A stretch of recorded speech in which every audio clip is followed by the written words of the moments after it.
ہے، اور وہ نماز بیان کرنے سے پہلے میں آپ سے سوال کرنا چاہوں گا، کوئی ایسی نماز تلاش کرتے ہیں میں اور آپ مل کر کہ جس نماز کے پڑھنے کی برکت سے خدا موت کو آسان کر دیتا ہو، خدا توبہ قبول کر لیتا ہو، خدا کی بارگاہ میں عمل مقبول ہو جاتے ہوں، خدا مجھے مغفرت کے تحفے عطا کر دیتا ہو، جس نماز کی برکت سے خدا میرے اور میرے اہل و عیال کو مبارکباد پیش کرتا ہو، وہ کون سا ایسا عمل یا ایسی نماز ہو سکتی ہے کہ جس کی برکت سے خدا روز قیامت میرے دشمن کو بھی مجھ سے راضی کر دے؟ وہ کون سی ایسی نماز اور دعا ممکن ہو سکتی ہے جس کی برکت سے خدا میرے لیے دنیا اور آخرت کی روزی میں کشادگی پیدا کر دنیا اور آخرت کی روزی میں کشادگی پیدا کر دے؟ وہ کون سی نماز یا دعا ہو سکتی ہے جس کی برکت سے خدا میرے والدین کو بھی بخش دے اور ذریت کو بھی بخش دے؟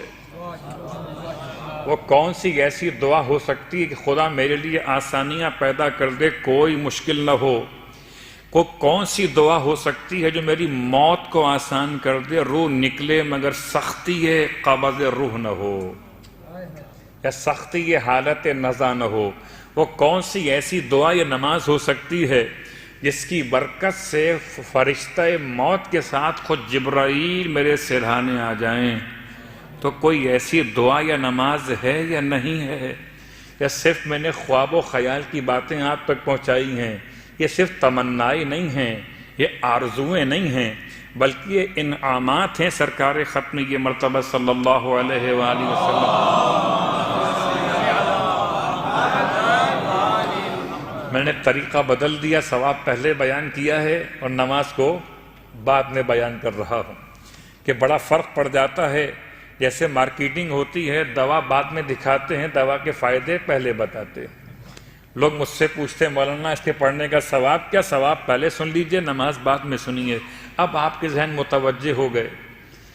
قسم بخدا اگر اتنی 10 چیزوں کے لیے، 10 باتوں کے لیے جو بیان کی گئی ابھی تک، ان باتوں کے لیے میں آپ سے کہوں کہ آپ نے ایک پورا قرآن پڑھنا ہوگا، آپ تیار ہو جائیں گے۔ مولانا بتائیے پڑھنا کیسے؟ الٹا پڑھنا کہ سیدھا پڑھنا؟ اب تو ایسے بھی اعمال آ گئے ہیں، وہ میں کیا باتیں بیان کروں۔ یہ عملیات کی کچھ بحث ہوتی ہیں کہ انسان کو کیسے پڑھنا ہے، مبین سے شروع کرنا ہے، مبین پہ ختم کرنا ہے الی آخر۔ تو اگر میں آپ سے کہوں کہ ان 10 باتوں کے لیے آپ کو 10 درہم خرچ کرنے پڑیں گے، تو آپ کہیں مولانا بسم اللہ 10 تو بہت کم ہے، ہم 20 بھی خرچ کر دیں گے۔ تو وہ کون سی نماز ہے جس میں درہم خرچ نہیں ہوں گے؟ البتہ ولایت شرط ہے۔ اللہ کے رسول اپنے حجرہ مطہرہ سے باہر تشریف فرما ہوئے ہیں، اور آپ نے اپنے اصحاب کے درمیان ایک اناؤنسمنٹ کیا ہے کہ آپ میں سے کوئی ہے جو اپنے لیے رب سے توبہ کی درخواست کرنا چاہتا ہو۔ اب تک جو میں نے بیان کیا یہ تمام فائدے نماز توبہ کے ہیں۔ صلوات پڑھیں محمد والے محمد۔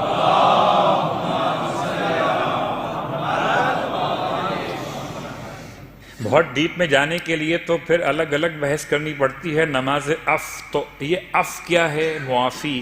نماز استغفار الگ نماز ہے، وہ کیا ہے؟ یہ نماز توبہ ہے۔ توبہ اور ہے، استغفار اور ہے، اور ہے۔ البتہ اردو زبان کی کوتاہی الفاظ کا مسئلہ ہے، اس کے دامن میں الفاظ نہیں ہیں، اس لیے اردو زبان میں تینوں کو کہتے ہیں کہ توبہ کی نماز۔ استغفار بھی توبہ، توبہ بھی توبہ، اور بھی توبہ۔ حالانکہ وہ نماز ہے کہ اگر انسان کو عبادت خدا میں ذائقہ کم محسوس ہو، عبادت میں سستی پیدا ہونے لگے، تو اسے وہ نماز پڑھنی چاہیے۔ نماز استغفار وہ نماز ہے جو خدا سے مغفرت طلب کرنے کا پہلا عنوان ہے۔ جب مغفرت طلب کی اور مغفرت آپ کو مل گئی، اب پھر آپ کے لیے توبہ کی منزل ہے۔ پہلے مغفرت ہے اور بعد میں توبہ ہے۔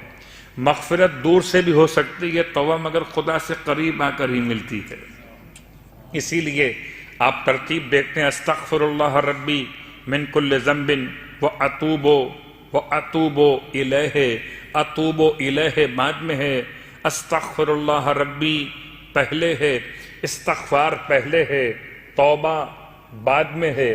استغفار میں ندامت ہے استغفار میں آئندہ نہ کرنے کا ارادہ ہے، استغفار میں انسان کے لیے جو کر دیا اس پہ شرمندگی، اور پھر استغفار کے بعد پھر وہ توبہ کی کیفیت۔ توبہ کی 3 قسمیں ہیں، ایک توبہ اوپر سے نیچے آتی ہے، ایک توبہ نیچے سے اوپر جاتی ہے، اور ایک توبہ پھر اوپر سے نیچے آتی ہے۔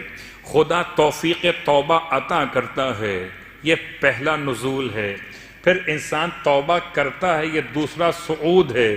پھر خدا توبہ قبول کرتا ہے، یہ پھر تیسرا نزول۔ صلوات پڑھیں محمد علیہ وسلم۔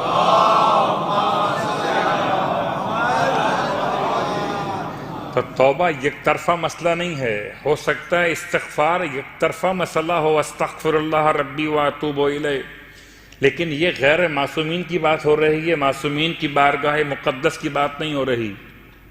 معصومین کا استغفار کرنا کس معنی میں وہ الگ موضوع ہے، میں اپنی اور آپ کی بات کر رہا۔ استغفار کے بعد توبہ، نماز توبہ۔ اللہ کے رسول فرماتے ہیں تم میں سے کون ہے جو خدا سے توبہ کرنا چاہتا ہو؟ تو بھلا کون سا ایسا شخص ہے جو کہے گا میں خدا سے توبہ نہیں کرنا چاہتا؟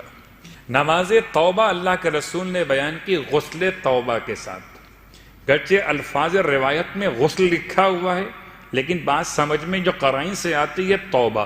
ویسے بھی جب بھی کبھی آپ غسل جمعہ کیجئے، غسل عیدین کیجئے، غسل شب ہائے قدر کیجئے، یا دیگر اغسال یعنی کہ غسل جو مستحب یا واجب ہوتے ہیں ان کو انجام دیجئے۔ طریقہ آپ کو معلوم ہے، سر اور گردن کا دھونا، بدن کے دائیں حصے کا 1 مرتبہ اور بائیں حصے کا 1 مرتبہ دھونا، یہ مکمل دھونا یہ کہلاتا ہے غسل ترتیبی۔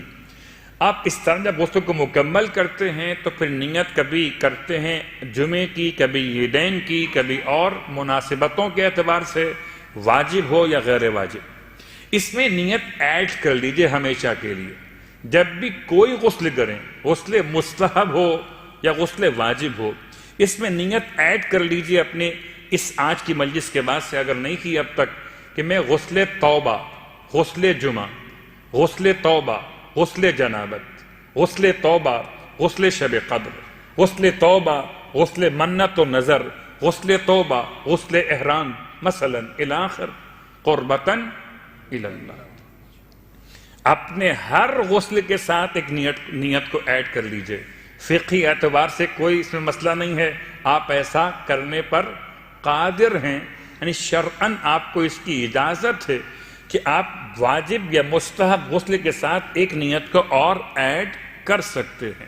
تو سرکار ختم یہ مرتبہ صلی اللہ علیہ وآلہ وسلم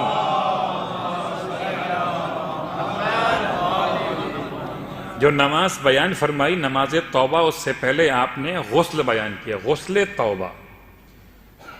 ویسے بھی انسان کو چاہیے جب توبہ کرنے کے لیے آمادہ ہو جائے تو پہلے اپنے آپ کو پاک اور پاکیزہ کر لے۔ غسل کے بعد آپ فرماتے ہیں وضو بھی کرو۔ اس کا مطلب یہ روایت اس غسل کے بارے میں ہے جہاں غسل کفایت نہیں کر رہا وضو کی، یا کبھی کبھی ایسا ہو سکتا ہے کہ روایت کا جو مطمع نگاہ ہو یہ ہو کہ طہارت کاملہ منعقد کی جائے، تو غسل بھی کیا جائے اور وضو بھی کر لیا جائے۔ تو دونوں باتیں آپ نے بیان فرمائی، غسل کرو پھر وضو کرو، پھر 2 رکعت کر کے 4 رکعت نماز توبہ کی نیت سے قربتاً الی اللہ پڑھو۔